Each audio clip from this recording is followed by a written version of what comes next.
오늘 본문 출애굽기 14장은 출애굽장이라고 불러집니다. 출애굽이라는 말은 애굽을 벗어나게 되었다라는 말이죠. 영어로는 엑소더스. 이스라엘이 종살이하고 억울하게 살던 430년의 긴 세월에 이집트 그 땅을 벗어나게 된 그러한 내용입니다. 하나님께서 마귀를 상징하는 파라오 황제를 꺾고 이제 10가지 재앙을 통하여 그들을 징계하신 후에, 특별히 장자 재앙을 통하여 그 아들들을 다 치신 후에, 이제 이스라엘은 이집트 그 종살이의 땅을 떠나서 이제 젖과 꿀이 흐르는 가나안 땅으로 나아가게 된 것입니다. 이스라엘 백성들이 얼마나 기뻤을까요? 이제 더 이상 그 타국 땅에 노예로 살지 않아도 되고, 또 아들을 낳아도 나일강가에 내버리지 않아도 되고, 또 하나님이 약속한 땅은 젖과 꿀이 흐르는 땅이라고 하고, 또 그곳에서 나라가 되게 한다고 하니까 내 나라 내 땅에서 그 하나님을 섬기면서 마음껏 살 수 있었으니 얼마나 기뻤겠습니까? 여러분, 우리가 예수님을 믿어 얻게 되는 구원도 이와 똑같습니다. 기쁨입니다. 기쁨. 여러분도 아시지요? 예수님을 믿어서 은혜 받고 나면 왜 그렇게 기쁜지. 그 첫사랑은 그렇게 뜨거울 수가 없습니다. 그야말로 모든 것이 예쁘고 모든 것이 고맙고 모든 것이 귀하게 됩니다. 저도 여러 차례 많은 이야기를 드렸습니다만은, 정말 제가 예수님을 이제 구세주로 믿고 은혜라는 것을 받고 구원이라는 것을 확신하게 됐을 때, 저는 제가 이 세상에서 가장 복된 자인 줄로 여겨졌습니다. 아니, 내가 이렇게 복된 자였어? 그 찌질이가 이렇게 복된 자였어? 그 못난 자가 이렇게 복된 자였어? 그러면서 매일매일 감사하며 살았고, 저는 그분의 뜻대로만 살 수 있다면, 그분 안에서만 살 수 있다면 더 바랄 것이 없겠다는 생각으로 매일을 살 수 있었습니다. 그것이 사람들은 이런 이야기도 했습니다. 저러다 말 거야. 그렇지 않았습니다. 저는 날이 갈수록 마음이 더 뜨거워지고 더 사랑하게 되고 알면 알수록 더 행복해졌습니다. 저는 그런 뜨거운 경험들을 이렇게 혹시나 나만의 것일까 걱정했는데, 그때쯤 한국대학생 선교회 총재였던 김중곤 목사님이 써놓은 책 한 권을 만났는데, 영원한 첫사랑, 무엇으로도 바꿀 수 없는 영원한 첫사랑이라는 책을 보면서, 예수 만난 사람들은 다 이런 거구나, 다 행복해지는 거구나, 이렇게 기쁜 거구나, 사망에서 생명으로 옮긴 증거를 가지고 기쁨 중에 사는구나, 이렇게 여길 수 있게 되었습니다. 주님을 만나고 주님의 은혜 안에서 구원을 경험하는 것은 각기 다른 모양으로 이루어집니다. 그러나 공통된 것이 뭐냐? 그가 이제 기뻐하게 됐다는 것입니다. 큰 기쁨입니다. 비교할 수 없는 기쁨입니다. 세상이 줄 수도 없고 알 수도 없는 기쁨입니다. 내 영혼 안에, 요한복음으로 말하면 생수의 강이 내 안에서 흐르는 것입니다. 그러니까 여기 지금 이스라엘 백성들도 그 종살이, 그 지긋한 삶, 지긋지긋한 삶, 그 지친 삶, 그 무거운 삶, 그 두려운 삶, 그 억압된 삶을 벗고 이제 젖과 꿀이 흐르는 땅을 향하여, 그것도 하나님의 인도함을 받아서, 그리고 하나님께서 우리와 함께 하겠다는 증거를 가지고 지금 출발하는 그들은 얼마나 기뻤겠습니까? 저는 여러분들 안에 구원의 즐거움이 항상 살아있기를 바랍니다. 여러분들이 믿음 안에서 기쁘고 행복했으면 정말 좋겠습니다. 그런데 이스라엘 백성들이 그렇게 출발해서 젖과 꿀이 흐르는 땅을 향해서 나아갈 때 정말 이것은 발걸음이 아니었을 겁니다. 이게 걸어가는 건지 날아가는 건지 모를 그러한 설레임으로 지금 길을 떠나고 있었는데, 그들 앞에 거대한 장애물이 나타났습니다. 그 거대한 장애물은 인간으로서는 도무지 해결하지 못할 너무도 엄청난 장애물이었는데 홍해 바다가 그들을 딱 가로막고 서 있었던 것입니다.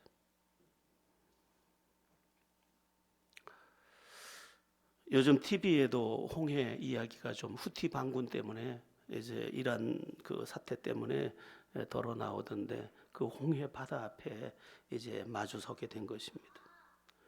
더 큰 문제는 뒤에서는 이제 이스라엘 백성을 이제 나아가도록 허락했던 이집트의 황제 파라오가 마음을 바꾸어서 또 이 이스라엘을 잡겠다고 군대를 이끌고 추격해 오는 것입니다. 앞에는 바다, 뒤에는 자기들을 죽이려는 애굽 군대가 이제 앞도 뒤도 다 막힌 그러한 사면초가의 상황에 처하게 됐던 것입니다. 여러분 먼저 기억하세요. 구원이 끝이 아닙니다. 유월절 어린 양의 피로 종살이하던 그 지긋지긋한 세상을 상징하는 이집트에서 마귀를 상징하는 파라오까지 다 물리치고 지금 길을 떠나서 즐거움의 행진을 하고 있는데 그게 완성된 것이 아니고 시작이었다는 것입니다.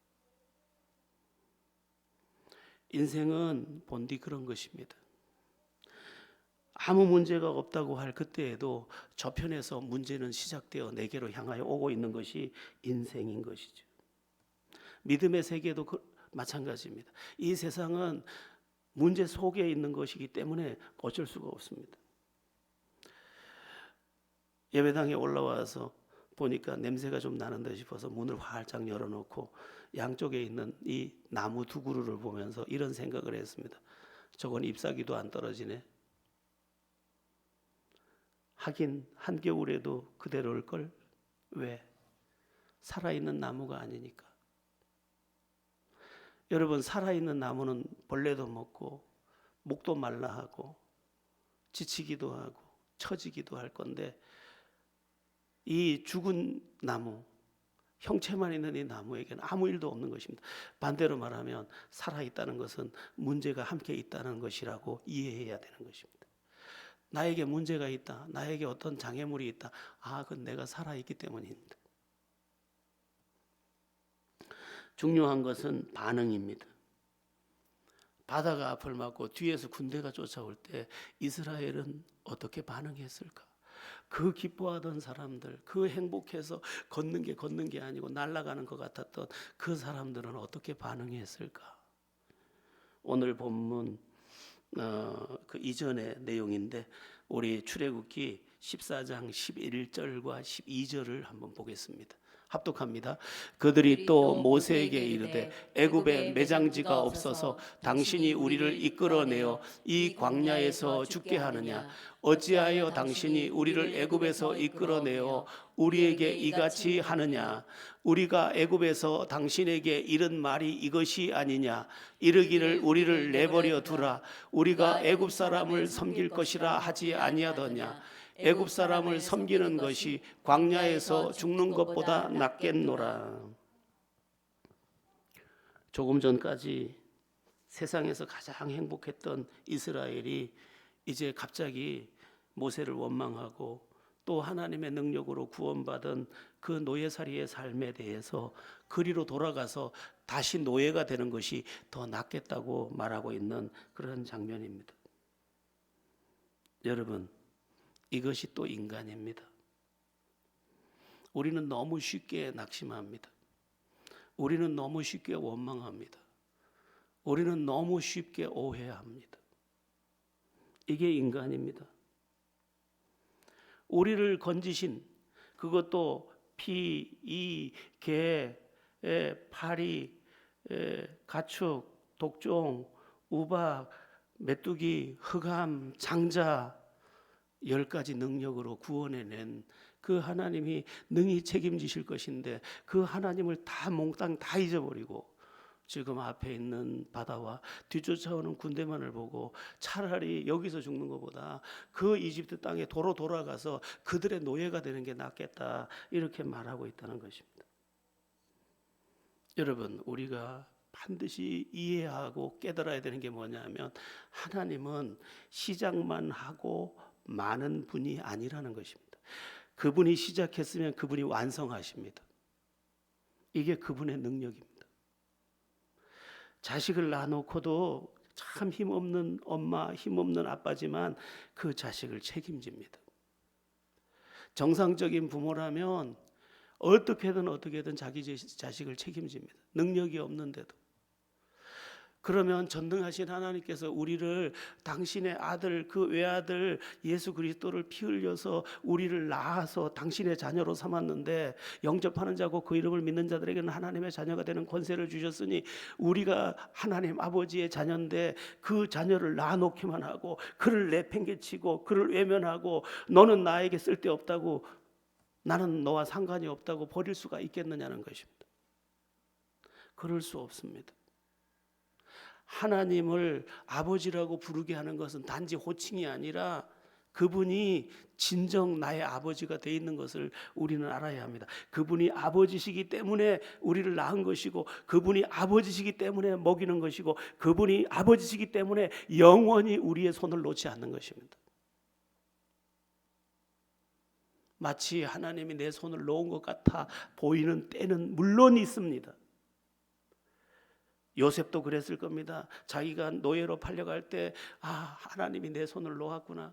자기가 이제 누명을 쓰고 감옥으로 갈 때도 하나님이 내 손을 놓았구나. 놓은 것처럼 보였지만 놓은 것은 아니었습니다. 하나님은 영이시기 때문에 그분이 나를 붙잡고 계셔도 내가 느끼지 못할 수도 있지만 그분은 절대로 우리의 손을 놓을 수가 없습니다. 놓으면 안 됩니다. 닥터 지바고에 나오는 그 마지막 그 영화의 명장면이 있습니다. 그 사람은 네 아버지가 아니다. 왜요? 그분이 제 아버지일 거예요. 아니야. 그가 아버지라면 너의 손을 놓을 수가 없어. 그때는 전쟁 때였단 말이에요. 어쩔 수 없었을 거예요. 아니야. 전쟁 때라도 아버지는 자기 딸의 손을 놓을 수가 없어. 네 아버지는 그 사람이 아니고 닥터 지바고야 하고 가르쳐 줍니다.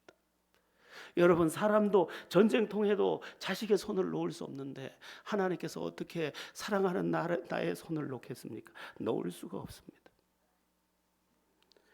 빌립보서 1장 6절에 중요한 말씀이 나옵니다. 우리 다 같이 빌립보서 1장 6절을 읽어보겠습니다. 너희 안에서 착한 일을 시작하신 이가 그리스도 예수의 날까지 이루실지를 우리가 확신하노라. 착한 일을 시작하셨습니다. 우리를 죄에서 구원하셨습니다. 우리를 저주에서 구원하셨습니다. 우리를 불행에서 구원하셨습니다. 우리를 외로움에서 구원하셨습니다. 우리를 허무한 데서 구원하셨습니다. 우리를 비참한 데서 건져내셨습니다. 그 착한 일을 시작하신 이가 그리스도 예수의 날까지, 그분이 재림해서 우리를 영광의 나라로 옮기시는 그날까지 그 일을 다 이루기까지 우리 손을 놓지 않을 줄 확신하노라. 절대로 우리를 놓을 수가 없습니다. 이런 이야기를 제가 찾아보니까 어마어마하게 많아서 다 찾지도 못할 정도인데 이사야 46장 11절도 한번 보겠습니다. 이사야 46장 11절 내가 동쪽에서 사나운 날짐승을 부르며 먼 나라에서 나의 뜰을 이룰 사람을 부를 것이라. 내가 말하였은즉 반드시 이룰 것이요 계획하였은즉 반드시 시행하리라. 반드시 이루고 반드시 시행할 하나님의 계획이 우리와 함께 있는 것입니다. 하나님은 그냥 종교적 대상이 아니에요. 하나님은 단 한 번도, 단 한 가지 약속도 놓치지 않는 분입니다.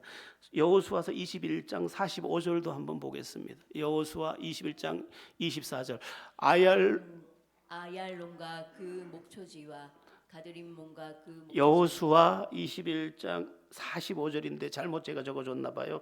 여호와께서 이스라엘 족속에게 말씀하신 선한 말씀이 하나도 남음이 없이 다 응하였더라. 하나님께서 출애굽할 때 이스라엘 백성에게 약속했는데 나중에 여호수아가 그 가나안 땅에 들어갔을 때 보니까 그 약속한 게 다 이루어졌더라. 이사야서 14장 24절도 보겠습니다. 만군의 여호와께서 맹세하여 이르시되 내가 생각한 것이 반드시 되며 내가 경영한 것을 반드시 이루리라. 여러분, 하나님께서 시작하셨으면 완성하십니다. 하나님께서 우리를 구원하셔서 당신의 자녀로 낳으셨으면 절대로 우리 손을 놓지 않습니다. 끝까지 책임지시는 하나님입니다. 중국에서 어떤 아이가 자살을 하려고 뛰어내리는 걸 엄마가 붙잡았습니다. 이러면 안 돼, 이러면 안 돼, 이러면 안 돼, 이러면 안 돼. 그리고 그걸 붙잡았어요. 근데 중국이 만만디 스타일이라서 신고를 했는데 그걸 쳐다본 사람이 누가 신고를 했는데 너무너무 늦게 와서 오는 데까지 시간이 4시간이나 걸렸어요. 4시간이 넘도록 엄마가 이 자기보다 큰 딸을 놓지 않고 붙잡고 있는 거예요. 이것을 연구해 봤어요. 계산을 해 봤어요. 인간의 힘이 이 자기보다 무거운 무게, 그것도 처져가는 그 아이를 4시간이나 붙잡을 수 있느냐? 불가능하다는 거예요. 그런데 놓을 수 없는 엄마는 차라리 자기가 팔이 다 빠지고 자기가 같이 떨어져 죽는 한이 있어도 이걸 못 놓는 거예요. 연약한 인간, 형편없는 사랑도 이렇게 어마어마한 기적을 일으킬 수 있다면 전능하신 하나님의 손이 어떻게 우리를 놓고 어떻게 우리를 포기할 수 있겠습니까? 마귀는 하나님이 저 사람도 사랑하고 저 사람도 사랑하지만 너를 사랑하지 않고 너의 손은 놓은 거야 라고 속일지도 모르지만 하나님은 절대로 손을 놓을 수가 없습니다. 오늘 아침에 올라오다 보니까 1층에 우리 여사장님이 인사를 해요. 그래서 그 집이 요즘에 손주를 낳아가지고 그냥 자기 카톡방에 손주를 도배를 해놨어요. 그래서 제가 물었죠. 애가 얼마나 됐어요? 너무 예쁜가 보던데. 그랬더니 2달 됐어요. 너무 예뻐요. 그 제가 말했어요. 나도 손주가 둘이 있는데 보고 있어도 보고 싶어. 사무치도록 보고 싶어. 어떻게 이렇게 사랑할 수 있지? 그냥 어쩔 줄을 모르죠. 여러분, 하나님의 사랑은요, 우리 인간의 사랑은 하나님께서 반영되어 온 거예요. 하나님이 우리를 사랑한다는 말은 시시한 말이 아니에요. 사랑한다고 생각해야 돼, 알겠지? 이게 아니에요. 아니, 독생자를 주셨다는 것은 작은 이야기가 아니에요. 독생자를 주셨다는 것은 다 줬다는 거예요. 다 줘서 착한 일을 시작하신 그분이 어떻게 우리 손을 놔요? 놓을 수 없어요. 오히려 그 우리가 생각할 때 이건 인간이 해결하지 못할 문제네. 거기에 뭐가 있느냐? 하나님의 계획과 뜻이 있는 거예요. 요셉 이야기를 앞에서 말씀드렸지만 하나님께서 요셉의 손을 놓은 것 같은 그때 하나님의 뜻이 이루어지고 있었어요. 형들이 아니었으면 요셉이 무슨 방법으로 이집트로 들어갈 수 있었겠어요? 그리고 그 보디발의 아내가 모함하지 않았다면 어떻게 왕의 신하들이 들어오는 감옥에 들어가서 왕의 일들을 들을 수 있었겠어요? 그것이 구덩이 같고 그것이 감옥이고 그것이 정말 무서운 곳이었지만 하나님의 뜻이 이루어지고 있었던 거예요. 그래서 요셉이 13년 후에 그 뜻을 따라 일어섰을 때는 온 세계가 그 앞에 엎드린 거예요. 다니엘이 사람들의 모함을 받아서 사자굴에 들어갈 때까지만 해도 하나님의 손을 놓은 것 같았지만 아니에요. 하나님의 뜻이 계셨어. 거기에서 모함하던 사람들을 사자의 밥이 대신되게 하고 이 다니엘이 하나님이 살아계신 하나님을 증명하면서 다니엘을 더 높이고 제국이 4번 바뀔 동안에 3번 바뀔 동안에 다니엘은 계속해서 제상의 자리에 앉아서 국가를 다스리고 그때 열국을 하나님의 경영하는 것을 보면서 살았던 거예요. 여러분, 우린들 어찌 다르겠어요? 요셉의 하나님은 우리의 하나님이에요. 다니엘의 하나님은 우리의 하나님이에요. 사도 바울이 빌립보에서 복음 전하다가 억울한 누명을 쓰고 감옥에 갇혔을 때 억울했지만 찬송하는 중에 하나님께서 거기서 간수장의 가족들을 미리 예비했다가 그들을 다 구원하고 그 당시 최초의 소아시아 교회 빌립보 교회가 반석 위에 세워지게 하잖아요. 요셉의 하나님 우리 하나님, 바울의 하나님 우리 하나님, 다니엘의 하나님 우리 하나님이에요. 이 옛시대의 그 성경의 주인공들의 이야기는 그때 위대한 믿음의 사람이 있었대, 그 얘기가 아니고 그게 너일 수 있는 거야. 너의 이야기야. 네 인생 구덩이가 아니, 요셉의 과정이야. 야곱처럼 속임 10번이나 속이고 10번이나 속임당하고 지쳤어? 하나님이, 야곱의 하나님이 너의 하나님이야. 가르쳐주는 거죠. 그래서 성경을 읽다가 어떤 이는 야곱 이야기를 읽다가 은혜 받아서 울고, 요셉 이야기를 읽다가 은혜 받아서 울고, 다니엘의 이야기를 읽다가 은혜 받아 울고, 이사야를 읽다가 그 주님을 만나는 거예요. 여러분, 어떤 일에서 실패했다고 그게 진짜 실패인가요? 아닙니다.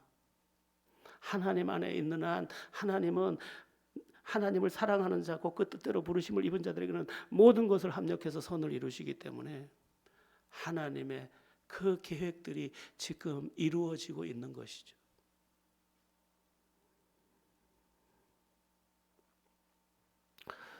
그 자매가 크리스찬이었으면 참 좋을 텐데 종교를 제가 찾아보니까 종교가 카톨릭이더라고요. 이재라는 자매 알아요? 이재? 저보다 다 나이가 많으시네요. 이재는 여기 저기 가만, 시오나 이재 알아? 진우 알아? 이재? 진건이 알아? 이재 몰라? 와, 이재 알아요? 이재 알아요? 그 김정숙 집사님이 제일 젊은 걸로 나왔습니다.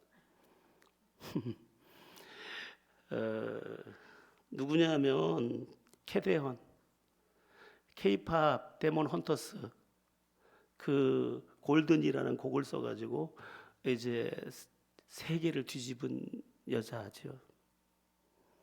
그는 어려서부터 뭐가 되고 싶었냐면 아이돌이 되고 싶었어요. 그런데 11년 동안 연습생으로 있었는데 그때마다 들었던 이야기가 뭐냐면 너는 안 돼. 너는 목소리도 안 되고 너는 안 돼. 그는 참 한 달 동안 울었대요. 그리고 나는 음악을 좋아하니까 그럼에도 불구하고 나는 그러면 곡을 써야겠다 하고 곡을 쓰는데 이번에 그 골든이라는 곡을 자기가 직접 썼고 자기가 직접 불렀습니다. 근데 우리나라에서의 아이돌이 결코 오를 수 없을 만큼의 그곳에 한 걸음에 올라가 버렸어요. 그 수익 배분율을 보니까 뭐 한 번에 받은 게 3,400억인가 받았더라고요. 그는 그 돈을 기뻐하지 않았습니다. 내가 그토록 사랑했던 음악을 할 수 있다니. 전 정말 놀랐어요. 이야, 우리보다 멋진데? 내가 하나님께 쓰임 받을 수 있다니. 이런 위대한 선포, 하나님을 두고도 저 말을 못하는데 음악 하나를 가지고 젊은 아이가 생애를 걸고 91년생이던데. 여러분, 실패가 아니에요. 우리는 특별히 하나님이 살아계시고 그 하나님이 함께 하시기 때문에 우리의 삶은 그 험한 골짜기 같은 것도 시편 23편의 말씀, 사망의 음침한 골짜기를 지나갈지라도 해를 두려워하지 않을 것은 주께서 나와 함께 하심이라. 이것은 이야기가 아니에요. 여러분의 삶 속에 여러 어려움이 있을 때 원망하기 쉽고 낙심하기 쉽고 비난하기 쉽지만 그때 믿음의 사람이 되시기를 예수의 이름으로 바랍니다. 그러면 하나님의 뜻이 계셨다고 하는데, 이스라엘을 향한 하나님의 뜻이 계셨을 거라고 하는데, 이 홍해를 통한 하나님의 뜻, 하나님의 계획은 뭐였을까? 다른 길도 있어요. 근데 왜 하필이면 바닷길로 이스라엘 백성들을 인도해 갔을까? 뻔히 막힌 길인 줄 알고 하나님이 앞에서 인도해 가셨는데 하필이면 왜 바닷길이었을까? 길이 없는 바다였을까? 크게 두 가지 이유가 이제 나타나는데, 첫째는요, 하나님의 살아계심을 이스라엘에게 온전히 보여주기 위해서입니다. 첫 번째가. 그래서 뒤에 가면 31절에 가면 뭔 이야기가 나오냐, 이스라엘이 하나님의 능력을 보았더라 이렇게 되어 있습니다. 31절에 가면. 그리고 14절, 오늘 본문 14절 한번 보시겠습니다. 14절입니다. 오늘 본문 14절. 여호와께서 너희를 위하여 싸우시리니 너희는 가만히 있을지니라. 너희 한번 구경해봐. 내가 누군지. 그동안 이스라엘은 기적을 봤지만 그것은 하나의 현상이나 사건으로 봤는데 자기 몸으로 체험한 게 아니었습니다. 그런데 여기는 죽고 사는 문제가 달려있는 상황에서 지금 하나님이 일하시는 것을 볼 수 있는 그 믿음의 눈을 진짜 뜰 수 있는 영적 장으로 마련된 것입니다. 나는 세상의 많은 종교에서처럼 인간이 만든 막연한 희망이 아니야. 사람들이 의지할 데가 없어서 촛불 켜놓고 자기 나름의 신에게 비는 그런 대상도 아니야. 나는 살아있는 하나님이야. 이것을 실물 교육을 통해서 이들의 삶 속에 지금 새겨 넣고 계신 그러한 장면이라는 것입니다. 만일 홍해 바다가 가로막지 않았거나 이집트 군대가 뒤에 쫓아오지 않았다면 결코 볼 수 없는 하나님의 살아계심을 이스라엘이 이제 목격하게 되는 그러한 장면, 그러한 내용들인 것이죠. 그러면 이스라엘이 체험한 하나님이 살아계심을 보여준 그 기적이 어떤 것일까? 오늘 본문 19절에서 20절을 보겠습니다. 본문 19절에서 20절입니다. 이스라엘 진 앞에 가던 하나님의 사자가 그들의 뒤로 옮겨가매 구름 기둥도 앞에서 그 뒤로 옮겨 애굽진과 이스라엘 진 사이에 이르러 서니 저쪽에는 구름과 흑암이 있고 이쪽에는 밤이 밝음으로 밤새도록 저쪽이 이쪽에 가까이 못하였더라. 같은 하늘인데 하나님께서 앞에 인도해 가던 하나님의 사자가 뒤로 옮겨가면서 애국 군대 쪽에다가 흑암의 구름을 탁 채워버렸습니다. 흑암의 구름을 밤중이니까 흑암의 구름이 쏟아져 내리니까 이제 한 발짝도 못 움직이죠. 그리고 앞으로는 이스라엘 앞에는 빛을 찬란하게 비춰줬습니다. 마치 하늘이 두 조각으로 양분된 것처럼 이쪽 하늘에는 먹구름을 내리고 이쪽 하늘에는 빛을 내려서 이렇게 방향까지 다르게 쏟아내셔서 뒤쫓아오는 애국 군대는 묶어놓고 이제 나아가야 할 이스라엘의 앞은 길을 열고 계신 그런 장면입니다. 여러분, 하나님의 여러 이름 가운데 매우 중요한 이름 하나가 있는데 지키시는 하나님. 지키시는 하나님. 여러분이 만일 하나님 안에 있다면 하나님이 여러분의 평생을 지킬 줄로 믿습니다. 기이한 방법으로. 지금 이것은 있을 수 있는 일이 아니에요. 똑같은 하늘에서 하늘이 두 갈래로 갈라진 것처럼 흑암과 빛이 같이 내려와 버렸어요.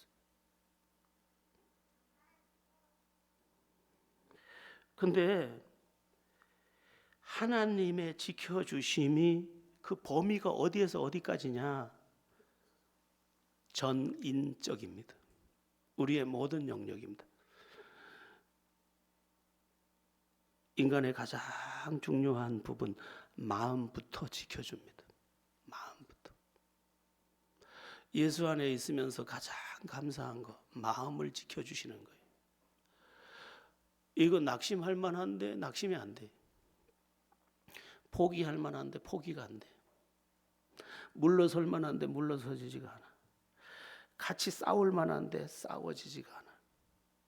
마음을 지켜줘. 무릇 지킬 만한 것보다 더욱 내 마음을 지키라. 생명의 근원이 이에서 남이니라. 너무도 중요한 이 마음을 탁 잡아주는 거죠. 어제 어떤 분이 전화를 좀 해달라고 해서 전화를 했는데 너무 불안한 거예요. 아무 일도 없는데 불안한 거예요. 아무 일도 없는데 죽을 것 같은 거예요. 그래서 제가 기도해 줬어요. 마지막에 이렇게 기도하니까 이분이 이렇게 기도를 받아. 아멘, 아멘, 아멘. 너무 불안한 거지. 지키시는 하나님은요, 빌립보서 4장 6절에서 9절을 보면 너희 마음과 생각을 지키시리라. 이거 얼마나 중요한지 몰라요. 생각도 지켜줘. 대저 그 생각이 어떠 하면 그 유인도 그러한데, 생각을 아름답게 지켜주니까 내 삶이 아름답게 지켜지는 거예요. 상황, 여건 다 소용없어. 지켜진 마음, 지켜진 생각으로 사니까 내가 지켜지는 거예요. 어떤 아들이 엄마한테 와가지고, 엄마, 내가 너무 급한데 돈 1억만 줘. 야 이놈아, 1억은 아버지 사고 나서 받은 거 7천만 원이랑 요거 지금 새 사는 거 3천만 원밖에 없는데 이걸 다 뺏어가면 어미는 뭘로 사냐. 아, 엄마 내가 책임질게. 그래가지고 뺏겼어. 아들이 얼마나 난리를 치는지. 50 먹은 아들이 80 먹은 엄마 돈을 1억을 다 뺏어가지고 갔는데, 다음날 시장 갈 일이 있어서 야야 하고, 왜 엄마 왜 나 바빠 나 시장 좀 가려고 그러는데, 엄마 돈으로 우선 써, 나중에 줄게. 아니 마트를 가려고 그러는데 짐이 많아서 못 들고 올 것 같은데 택시 타고 가. 그랬더니 엄마, 80 먹은 엄마가 전화기를 내려놓으면서 하는 말이, 내가 미친년이지. 자식이 부모를 이용하는 마음 얼마나 악하고. 그런데 하나님은 하나님의 사람의 마음을 지켜주니까 긍휼의 눈으로 그를 보게 되고, 고마운 마음으로 보게 되고, 사랑의 마음으로 보게 되고, 그러니까 아름다워지는 거죠. 아름다워지는. 여러분, 우리가 지켜야 될 게 많은데요, 죄로부터도 우리를 지켜줍니다. 제가 이렇게 믿음 안에 살면서 보니까 내가 나를 지킨 게 아니더라고요. 하나님이 죄와 유혹으로부터 나를 지키셨더라고요. 신비한 방법으로 지키셨더라고요. 그러면 어떤 목사님이 어떻게 저기 7계명을 범해가지고 넘어졌다던데요. 그가 영적 삶을 놓쳐서, 어느 날 놓쳐서 그런 거예요. 은혜 안에 있는 사람은 하나님이 지켜줘요. 믿음도 지켜줘요. 세상을 이기는 승리는 이것이니 너희의 믿음이라고 했는데, 믿음이 안 지켜지면 어떻게, 예배도 아무것도 아니고 하나님의 말씀도 아무것도 아니고 아무것도 아닌 게 되니까 그냥 오늘도 억지로 왔습니다 이렇게 있는 거죠. 믿음을 지켜주셨기 때문에 오늘이 보배로운 거죠. 세상 끝날까지 내가 너희와 항상 함께 있으리라, 이 말씀이 사실이 되는 거죠. 하나님이 지금 하늘로부터 어둠과 빛을 갈라서 이쪽에 퍼붓고 이쪽에 퍼부어서 한쪽을 살리고 한쪽을 막고 계셨어요. 지키시는 하나님. 이 시간 주 예수의 이름으로 여러분을 축복합니다. 여러분의 가정이 지켜지고, 여러분의 마음이 지켜지고, 여러분의 자녀의 걸음이 지켜지고, 모든 일 가운데 복이 지켜지기를 예수의 이름으로 바랍니다. 하나님은 여기서 멈추지 않습니다. 이제 하나님께서 바다에 길을 내시는데, 왜 길을 내셨을까? 건너가야 되니까. 자, 오늘 본문 21절에서 22절을 한번 보겠습니다. 본문 21절에서 22절 합독합니다. 모세가 바다 위로 손을 내밀매 여호와께서 큰 동풍이 밤새도록 바닷물을 물러가게 하시니 물이 갈라져 바다가 마른 땅이 된지라. 이스라엘 자손이 바다 가운데를 육지로 걸어가고 물은 그들의 좌우에 벽이 되니. 야, 물이 벽이 돼버렸대. 참 상상력도 풍부한 것 같아요. 작가들은 어떤 아이가 엄마를 따라서 그 물이 벽이 된 길을 걸어가면서 물을 만져보는 거, 벽을 만져보는 거예요. 깜짝 놀라는 거지. 물이 서 있으니까 이게 그런 장면이 나오대요. 물은 벽으로 설 수가 없어요. 물은 무조건 자연 원리가 수평이에요.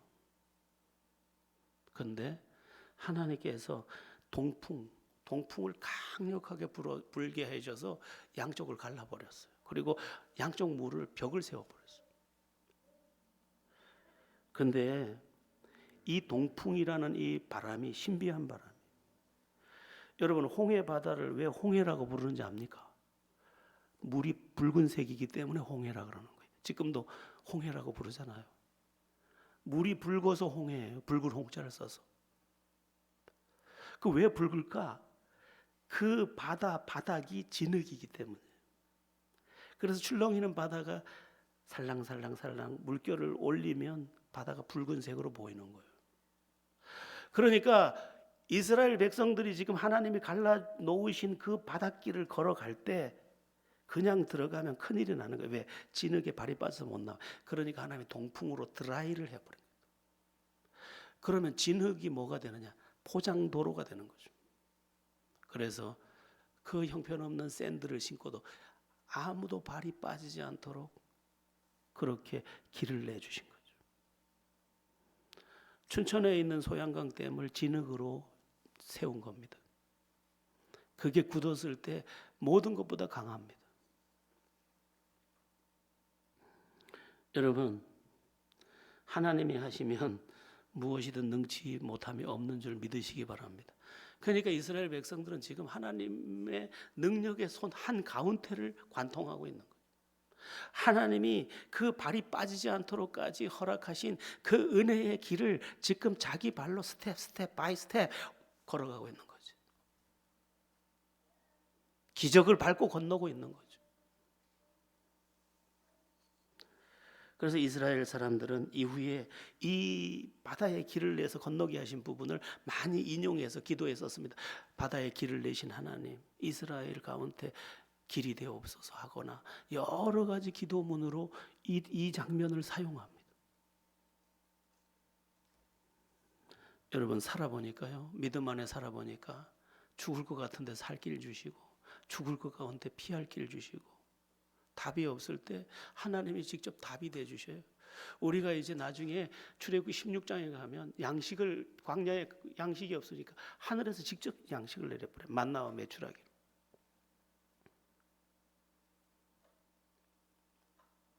하나님이 살아계십니다, 여러분.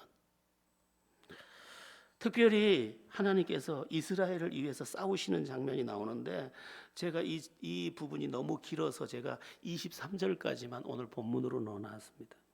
아까 지키시는 하나님, 이번엔 싸우시는 하나님. 자식이 어디 가서 피를 흘리고 지금 들어와서 엄마가 너무 화가 나서 넌 왜 이러니 그랬더니까 아무개가 때렸대. 가보자. 가보니까 이게 너무 불합리해. 엄마가 힘도 없으면서 팔을 걷어. 너 이리 와봐. 그게 어디서 왔을까요? 하나님의 형상대로 지음받은 인간이 그 형상 속에 하나님의 형상을 갖고 있는 거예요. 지금 하나님도 자기 백성, 우리로 말하면 자기 자녀를 위해서 지금 싸우시러 나가고 계셔요. 그 싸우러 나가는 장면이 23절까지만 제가 오늘 본문을 넣었는데 우리 쭉 한번 다 보겠습니다. 23절부터 31절까지 요거 내용을 좀 이해하시면서 23절부터 출애굽기 14장 23절부터 31절까지 한번 쭉 읽어보겠습니다. 애굽 사람들과 바로의 말들, 병거들과 그 마병들이 다 그들의 뒤를 추격하여 바다 가운데로 들어오는지라. 새벽에 여호와께서 불과 구름 기둥 가운데서 애굽 군대를 보시고 애굽 군대를 어지럽게 하시며 그들의 병거 바퀴를 벗겨서 달리기가 어렵게 하시니 애굽 사람들이 이르되 이스라엘 앞에서 우리가 도망하자. 여호와가 그들을 위하여 싸워 애굽 사람들을 치는도다. 여호와께서 모세에게 이르시되 내 손을 바다 위로 내밀어 물이 애굽 사람들과 그들의 병거들과 마병들 위에 다시 흐르게 하라 하시니 모세가 곧 손을 바다 위로 내밀매 새벽이 되어 바다의 힘이 회복된지라. 애굽 사람들이 물을 거슬러 도망하나 여호와께서 애굽 사람들을 바다 가운데 엎으시니 물이 다시 흘러 병거들과 기병들을 덮되 그들의 뒤를 따라 바다에 들어간 바로의 군대를 다 덮으니 하나도 남지 아니하였더라. 그러나 이스라엘 자손은 바다 가운데를 육지로 행하였고 물이 좌우에 벽이 되었더라. 그날에 여호와께서 이같이 이스라엘을 애굽 사람의 손에서 구원하시매 이스라엘이 바닷가에서 애굽 사람들이 죽어 있는 것을 보았더라. 이스라엘이 여호와께서 애굽 사람들에게 행하신 그 큰 능력을 보았으므로 백성이 여호와를 경외하며 여호와 그의 종 모세를 믿었더라. 하나님께서 이제 포장도로를 내놓으시고 바다에 길을 내니까 이스라엘이 건너간다. 이제 자기 앞에 이스라엘 백성들이 지나가는 것을 본 애국 군대들이 저기다 하고 그 바다를 같이 따라 들어온 겁니다. 그런데 이스라엘이 이제 훈민은 거의 바다를 빠져나가고 있었고 이들은 닥쳐오고 있었는데 하나님께서 이제 바다를 모세를 통해서 다시 원래대로 회복을 시키도록 하시고 그리고 물이 서서히 들어오니까 이 진흙탕이 되면서 하나님께서 그들의 병거 바퀴를 벗겨내시고 그들이 갈팡질팡 그들을 어지럽게 하시고 그 다음에 물을 다 덮어서 그들을 그 홍해 바다에 다 장사 지내버리신 거예요. 고고학자들이 이 홍해 바다를 좀 수색을 많이 했습니다. 그때 흔적이 있을까? 기원전 1440년에 있었던 그 출애굽 그때 건넜던 그 바다에 그 바다 밑에 이집트의 병거가 있을까? 고고학자들이 다 탐사를 했는데 지금도 그 이집트의 병거 바퀴가 많이 나오는 것으로 돼 있습니다. 한번 유튜브 찾아보시면 나옵니다. 하나님은 싸우시는 분이에요. 적의 바퀴를 빼버리고 어지럽게 하고 물을 덮어버리고 어떻게 보면 우리가 싸울 것도 없어요. 오히려 하나님께 맡기고 기도하는 것이 더 무서운 거예요. 이 부분에 대해서 다윗도 알고 있었던 거죠. 하나님은 나를 위해 싸우시는 분이다. 그래서 그가 기도하는 내용이 나오는데 시편 35편 1절에 제가 가끔 보는 본문이기도 합니다만 시편 35편 1절입니다. 읽어보겠습니다. 여호와여 나와 다투는 자와 다투시고 나와 싸우는 자와 싸우소서. 참 단발마적인 기도인데 나와 다투는 자와 하나님 다퉈주세요. 나와 싸우는 자와 싸워주세요. 왜? 나를 사랑하는 하나님이 나를 그냥 보고 계신 게 아닌 것을 알고 있었기 때문이죠. 그러니까 다윗의 믿음이 정말 순전했습니다. 그래서 저도 가끔 힘들 때 시편 35편 1절을 펴니다. 다 못하는 말들도 많거든요. 여러분들도 나를 위해 싸우시는 하나님을 의식하면서 억울할 때 그분을 부르고 그분께 맡겨드리는 그래서 하나님의 승리를 보는 은혜가 있기를 바랍니다. 자, 한 가지만 더 나누고 마쳐야 되겠는데요. 뭐 짤막하게 마칠 겁니다. 무슨 얘기냐면 앞에 홍해길로 인도하신 그 이유가 있다고 했는데 첫째는 뭐라고 했습니까? 하나님이 살아계신 것을 보여주기 위해서. 두 번째는 뒤돌아서지 못하게 하려고. 이스라엘 백성을 뒤돌아서지 못하게 하려고. 이제는 바다를 건너왔지만 다시 돌아갈 수는 없어요. 여러분, 믿지 않는 날들의 삶은 어떠하셨습니까? 내가 예수를 모르고 이 날까지 살았다면 나는 어떻게 됐을까? 난 너무 비참했을 것 같아요. 어쩌면 한 잔 술에 휘청이면서 아무것도 모른 채 세상을 원망하고 있을지도 몰라요. 여러분은 건너온 사람들이에요. 이제 하나님의 은혜로 건너온 사람들이고 뒤돌아서면 안 되는 사람들이. 히브리인이라고 부를 때 히브리인들도 건너온 사람들이라는 뜻이. 건너온 사람들. 그들이 강을 건너온 사람들. 그래서 건너온 사람들. 우리도 이 이집트 이스라엘 백성들도 건너온 사람이고 우리도 건너온 사람들이. 뭐를 통해 건너왔느냐? 세례를 통해서 건너온 사람들.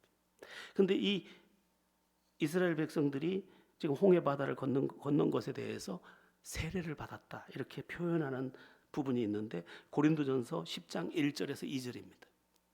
우리 한번 읽어보겠습니다. 형제들아 나는 너희가 알지 못하기를 원하지 아니하노니 우리 조상들이 다 구름 아래에 있고 바다 가운데로 지나며 모세에게 속하여 다 그 구름과 바다에서 세례를 받고 그때 이스라엘 백성이 바다 건너왔지. 그건 세례받은 거와 똑같아. 세례받은 거와 똑같아. 이게 의미입니다, 여러분. 여러분 우리가 세례받을 때 의미가 뭡니까? 너는 이제 돌아갈 수 없고 옛사람에 대해서 죽었다. 넌 이제 새 사람이야. 거기 세상을 의미하는 이집트의 사람이 아니야. 넌 이제 나의 사람이야. 돌아갈 수 없어. 돌아갈 수 없는 길로 인도하신 거죠. 히브리서 6장 4절부터 6절을 보면 이런 말씀이 나옵니다. 한번 빛을 받고 하늘의 은사를 맛보고 성령에 참여한 바 되고 하나님의 선한 말씀과 내세의 능력을 맛보고도 타락한 자들은 다시 새롭게 하여 회개할 수 없나니 이는 그들이 하나님의 아들을 다시 십자가에 못 박아 드러내놓고 욕되게 함이라. 너 예수 믿어서 세례받고 구원받았지? 너 그 은혜를 맛보고도 다시 돌아간다면 예수를 다시 십자가에 못 박는 거야. 네 손으로. 이스라엘은 기적의 홍해 바다를 하나님이 갈라놓은 그 물 가운데 길을 걸어가면서 이제 옛사람을 떠나고 있었습니다. 안녕. 아무리 열심히 살아도 종살이, 아무리 열심히 살아도 억압, 아무리 열심히 살아도 두려움. 안녕. 나는 하나님과 동행하며 이 길을 가네 하고 가는 거죠. 우리는 보통 존재들이 아닙니다. 우린 되돌아갈 수 없습니다. 죄악이 가득한 곳, 다툼이 가득한 곳, 염려가 가득한 곳, 어둠이 가득한 곳, 밤새 잠 못 자게 하던 그곳으로 돌아갈 수가 없습니다. 우리의 길은 딱 한 가지. 이제 주님과 더불어 매일을 살아가는 것입니다. 그게 홍해의 메시지입니다. 여러분, 구원받은 우리에게도 장애물이 나타나지만 거기에는 하나님의 뜻이 있을 뿐이고 우리는 이미 건너온 자들이기 때문에 건너온 이 길에서 믿음의 길을 담대하게 하나님의 뜻을 믿으며 걸어가야 합니다. 이제 이 세대들이 젖과 꿀이 흐르는 땅에 들어갈 때 그들은 하나님이 준비한 진짜 자기가 짓지 않은 큰 집을 보게 되고 자기가 심지 않은 과실을 먹게 되고 네가 심지 않은 과일을 주워 먹게 하리라. 과일을 먹고 모든 것을 누리는 그것은 장차 누릴 우리의 영원한 승리에 대한 그림자였습니다. 주님은 승리를 준비하고 우리를 기다리십니다. 믿음을 더하십시오. 세상 많은 사람들 그리고 많은 교회들이 사람에게 맞춰서 말하는 그럴듯한 이야기에 너무 속지 마시고 진실한 믿음, 하나님을 경험하는 믿음, 하나님의 뜻 안에서 승리하는 믿음 다 가지고 승리자들 되기를 예수의 이름으로 축원합니다.